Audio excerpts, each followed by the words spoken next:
Gentlemen, welcome to the show. Thank you so much for your time. Thank you. Thanks for having us. I mean, thank you for the nightmares, because I watched this yesterday, and it's interesting because like horror is one of my favorite genres, but I feel like going in fresh is the best, right? Like there's trailers out there and everything, but I don't want to say much about this one. If you know, there are certain things and certain characters in this that really scared me. So Ari, I wanted to say thank you. Because I didn't sleep the best, but I'm ready for this interview. Eren, I wanted to know because I found it very interesting because, obviously witchcraft, rituals, and everything. Salem, the preliminary idea for this movie, was Salem like the thing that you guys were thinking about a lot, or was it just kind of rituals specifically? I'm just curious when Salem came into the picture.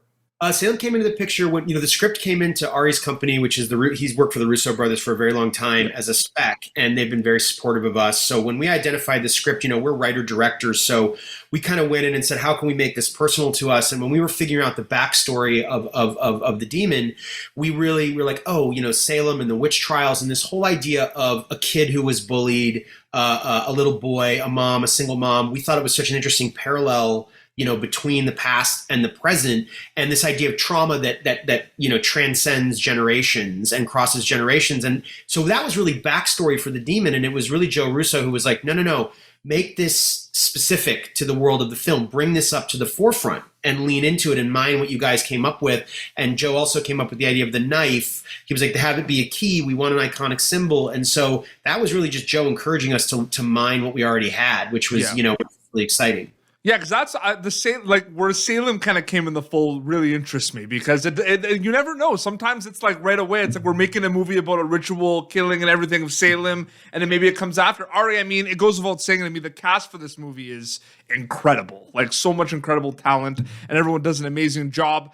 Don't want to go into big spoilers, but you had some characters that really had to transform in this movie and become evil and everything. From a director perspective, what was that like conversation wise with these actors, with those kind of like shifts where they might or might not be possessed, or maybe there aren't as many conversations as we think, Ari? No, I mean, first of all, we want to give a shout out to our casting director, Jessica Sherman. She did a phenomenal. Our actors are truly wonderful. It's the only way we got through our 20-day shoot was with very talented actors. And yeah, Asa Butterfield comes at it from a place where he actually gets to play two different roles. And it's, he was very down to play this role of Marcus, which is, the non-possessed version of his character, which is this troubled teen who enacts his rage and violence and who is troubled by being abandoned by his father. Yep.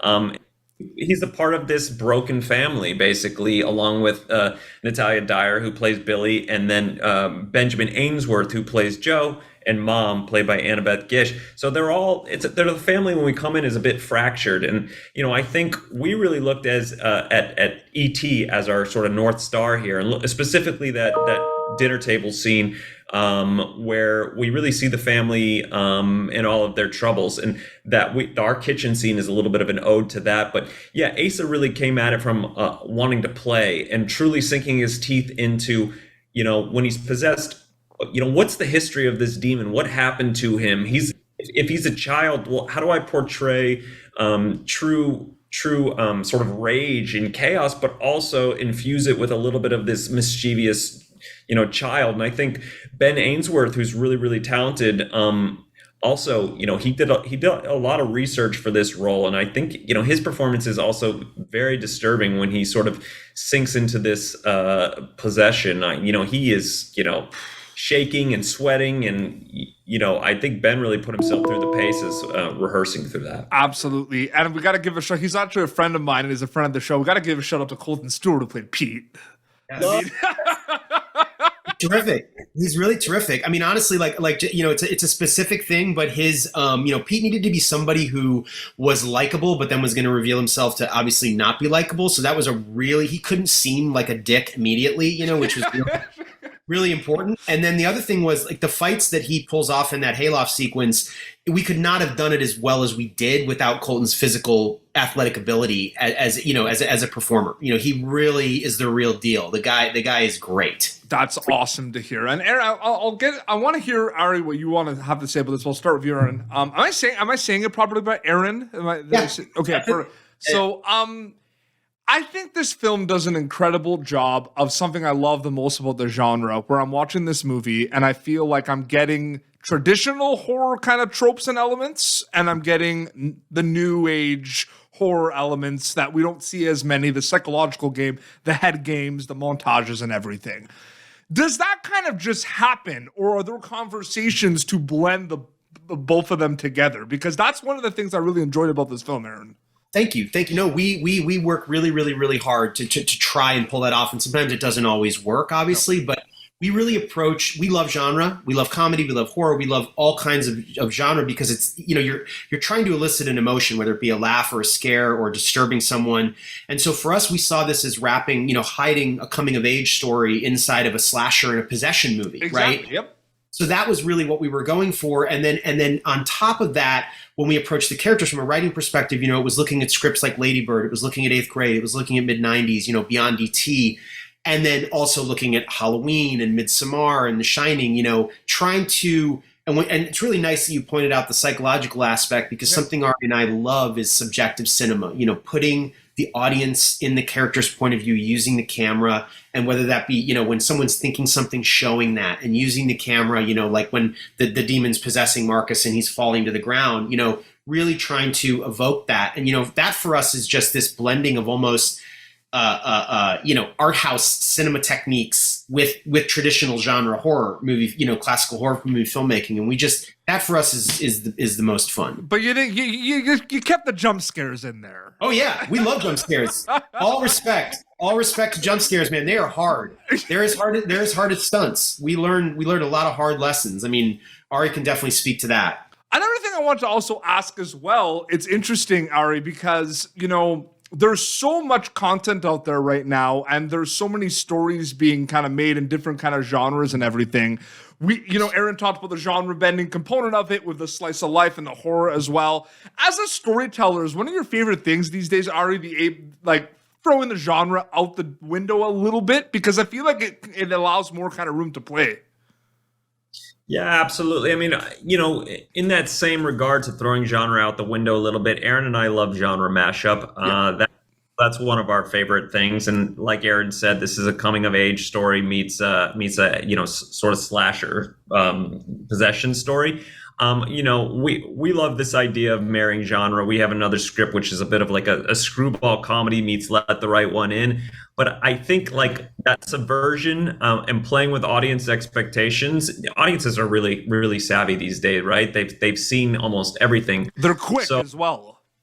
They're quick as well, right? So, that even speaks to jump scares. It's like, what are the expectations? Like 1, 2, 3, 4, 5, like, when do they expect the scare, and how do we subvert that? So I think constantly thinking about like, how do we make this movie relatable for audiences, but also how do we subvert their expectations by looking at the conventions of the genre? That's really well said.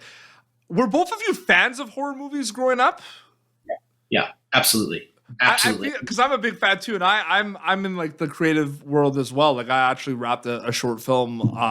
Congrats! Yeah, so which is awesome as well. It's drama. I want to make a horror badly under the Pop Turtle Pictures umbrella, but I feel like if you're a fan of the genre, you really can dive in. You know what I mean? The first movie that I saw that blew my mind was Texas Chainsaw Massacre, because it felt real. I just remember going, "This is a documentary. This is so disturbing. What this doesn't feel, like that's sort of the original found footage movie, but yet done with all these elegant cinematic touches, And then I before that I was so into Stephen King, and I think the thing that I've always loved about him is that he always says, if you don't care about the people, you're not going to be scared at all, which is something Ari and I are always.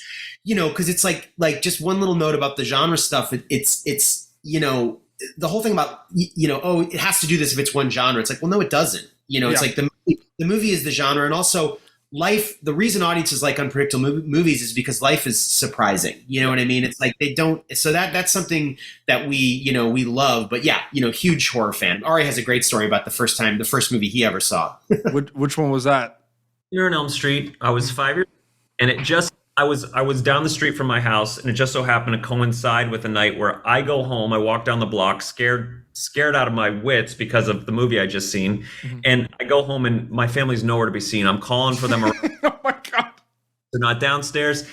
And literally, as I go to check out the back room, they bust out. My mom, my dad, my sister all surprise me, and I'm traumatized. I'm like, that is the worst time you could have done that to me. I literally slept on my sister's floor for a year.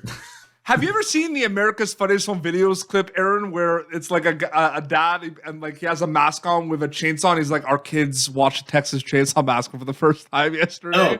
And the lights are on and he like brings the chain.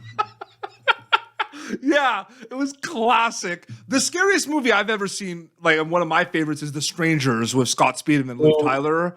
It's the first one. The first one is just awesome. But it's like, what could be? That's the scariest thing. Like, what could be scarier than that? But that's so real. I mean, that's like, I think the best double feature with that is the original Last House on the Left. You know, because it's like that's real. That is totally. Which was a little bit of why Texas Chainsaw bothered me too, because it was like, oh, you just break down and these people are out there, you know, because it was based famously on the Ed Gein, kind of the OG Dahmer, you know, so it's like this, anyway, that the movies like that, Strangers is brutal. But it's pretty awesome because, you know, all Fun and Games could be available September 1st, but then, you know, spooky season's right around the corner, guys, so people are going to be able to kind of add this to their horror movie marathon, which is awesome, you know, and like I'll do my best to spread the word about recommending it and everything because I really enjoyed the film. I wanted to thank you both for your time. It was really great chatting with you both. Thank you very much. So great talking to you, man. So great talking to you. Thank you for tuning in to Popternative. Make sure to check out our past episodes of Popternative on YouTube. Be sure to like Popternative on Facebook and follow us on Twitter. This has been an Autograph Communications production.